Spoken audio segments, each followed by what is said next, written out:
Hello everyone. आज हम समांतर चतुर्भुज, वर्ग, आयत, समचतुर्भुज, उनके गुणों की आपस में तुलना करेंगे और उन पर आधारित कुछ क्वेश्चनों को हल करेंगे। तो जैसे हमारा एक्सरसाइज 3.4 का पहला क्वेश्चन है कि सत्य असत्य बताइए। सभी आयत वर्ग होते हैं। अब आयत में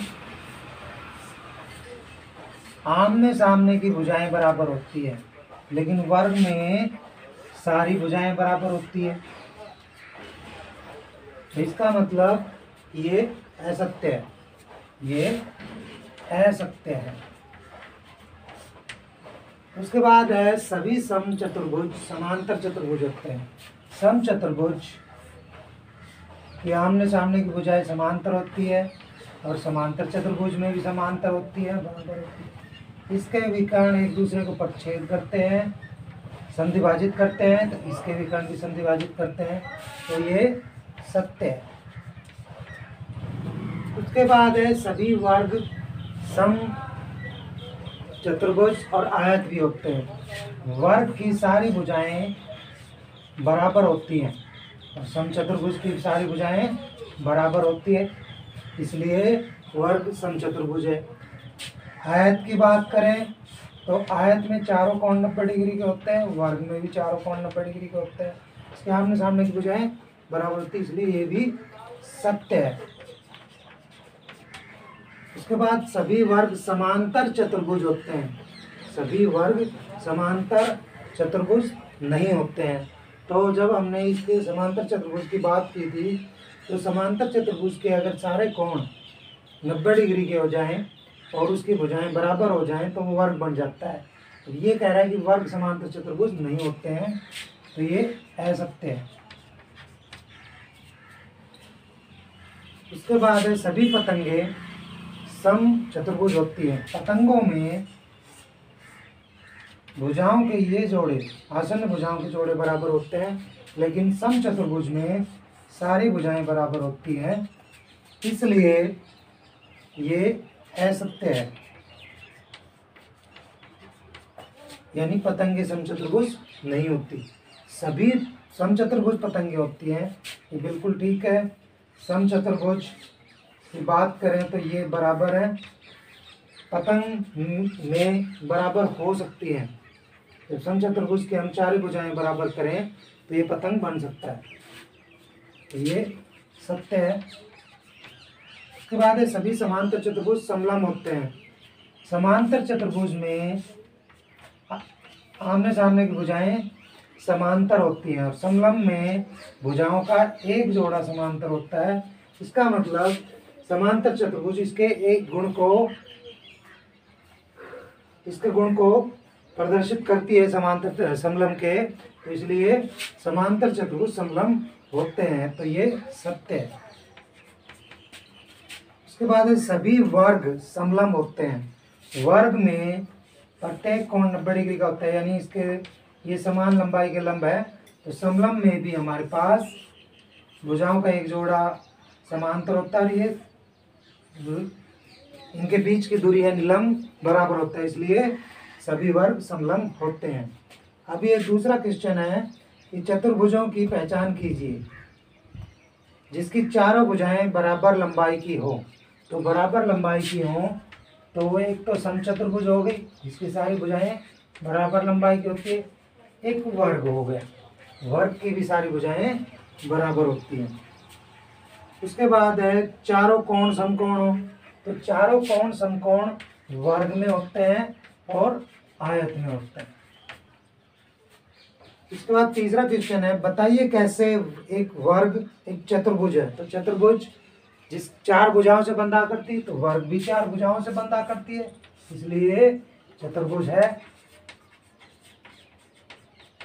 उसके बाद ये कहता है कि ये समांतर चतुर्भुज कहते हैं। समांतर चतुर्भुज में आमने सामने की भुजाएं समांतर होती है, तो वर्ग में भी समांतर है।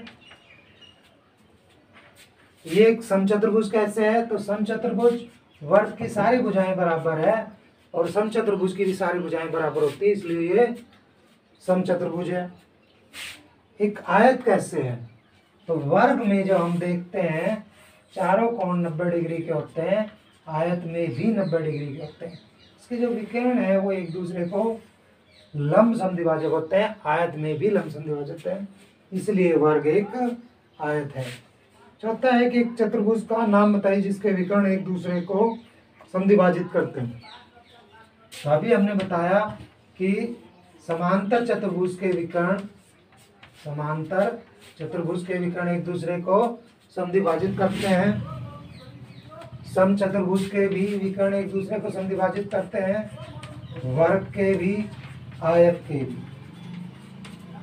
उसके बाद हमारा दूसरा है कि इसके एक दूसरे पर लंब समद्विभाजित हो। लंब समद्विभाजित वर्ग में होते हैं, आयत में होते हैं और सम चतुर्भुज में भी होते हैं।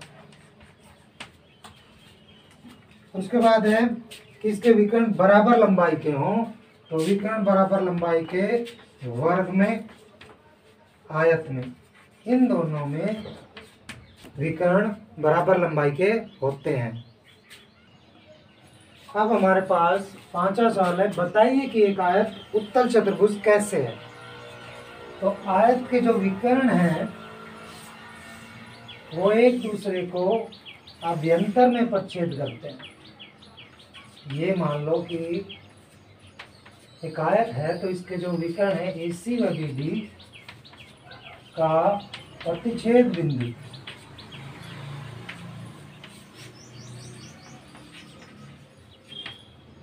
आयत के अभ्यंतर में है, तो इसलिए ये उत्तल चतुर्भुज है। अब हमारा छठा क्वेश्चन है कि ABC एक समकोण त्रिभुज है। समकोण मतलब 90 डिग्री का एक कोण है, इसमें समकोण त्रिभुज है, और O कोण समकोण की सम्मुख भुजा का मध्य बिंदु है। तो समकोण के सामने की इसका मध्य बिंदु है। ये कह रहा है कि बताइए कैसे O बिंदु AB और C से समान दूरी पर स्थित है।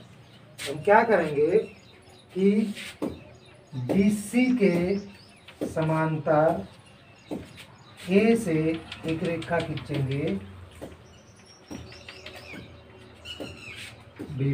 AD, और C से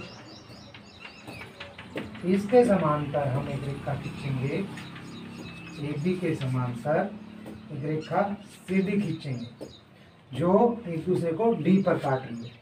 तो अब हम इसको जब आगे करते हैं तो ये पूरा विकर्ण बन जाता है, और ये हमारे पास समांतर चतुर्भुज हो गई। समांतर चतुर्भुज ABCD, और AC और BD इसके विकर्ण हैं जो एक दूसरे को समद्विभाजित करते हैं।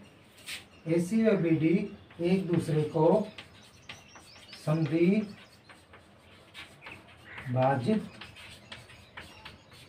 करते हैं।